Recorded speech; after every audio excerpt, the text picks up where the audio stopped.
You thought we collapsed. You thought we scattered.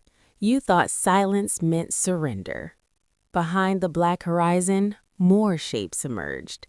Dozens, hundreds, not in parade formation but drifting outward like predators slipping from underbrush. Destroyers bristling with rail cannons, carriers with external drone racks, heavy cruisers bearing scars from battles no assembly archive recorded. Every hull was matte black, absorbing starlight. You pushed us into the expanse, the voice said. Thank you. Sarek snapped back into command mode. All fleets to combat readiness, target the lead vessel.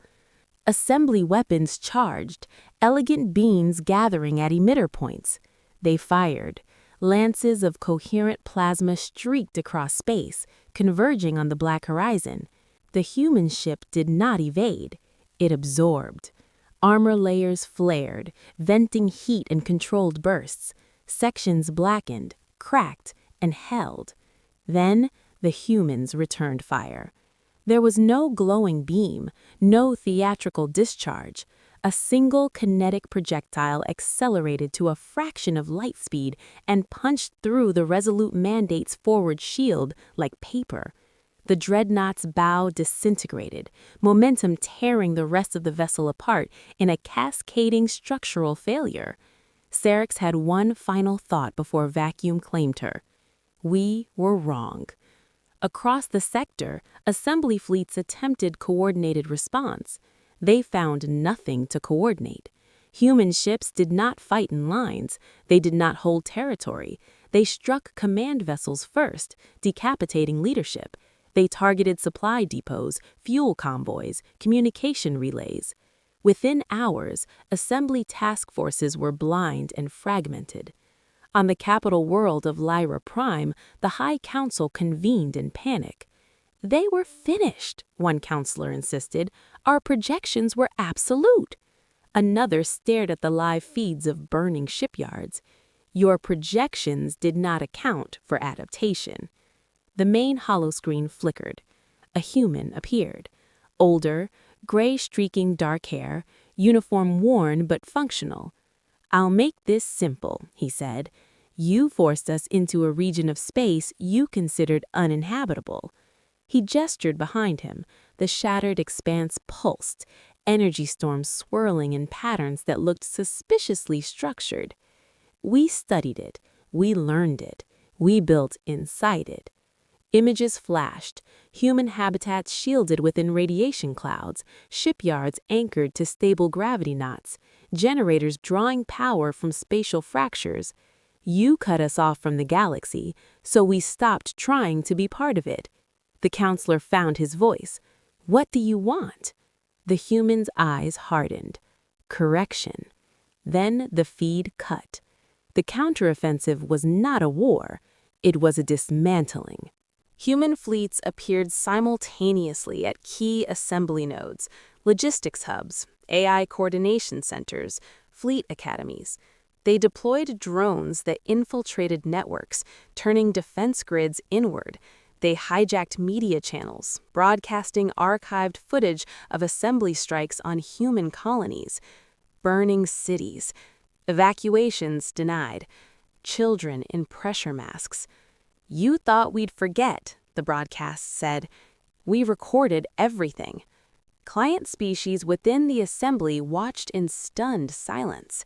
They had been told humanity was aggressive, unstable, expansionist. They had not been shown the blockades, the starvation, the extermination orders labeled containment.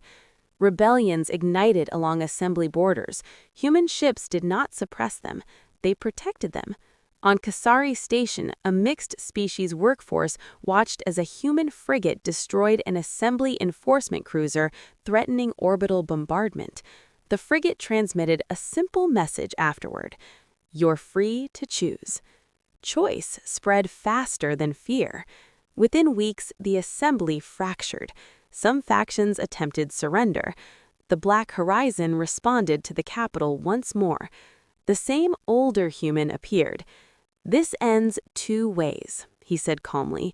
You disband your centralized military authority and recognize sovereign autonomy for all member species, or we continue.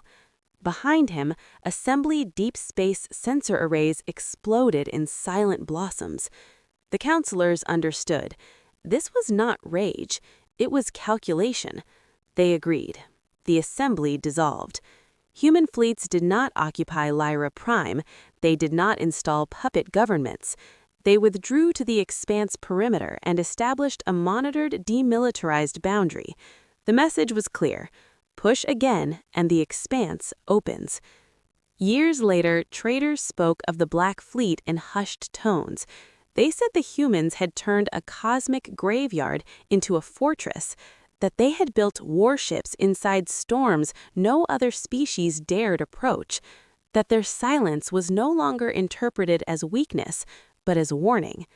Captain Mara Ionescu stood on the bridge of the Black Horizon, watching reconstruction efforts unfold across former assembly systems. Autonomous drones repaired jump gates. Human engineers collaborated openly with freed species. A young officer approached. "Ma'am, do you think they'll try again?" Mara studied the shattered expanse behind them, still violent, still deadly, but now laced with hidden infrastructure. They might, eventually. And if they do? Mara allowed herself a thin smile. Then they'll remember why pushing us into the dark was the worst strategic error in galactic history. The Black Fleet began its slow return into the expanse, vanishing among storms it had mastered. Across the galaxy, one lesson endured. Humanity does not disappear. It adapts. It learns. And when forced into the void, it does not die there. It builds. And one day, it comes back, stronger than before.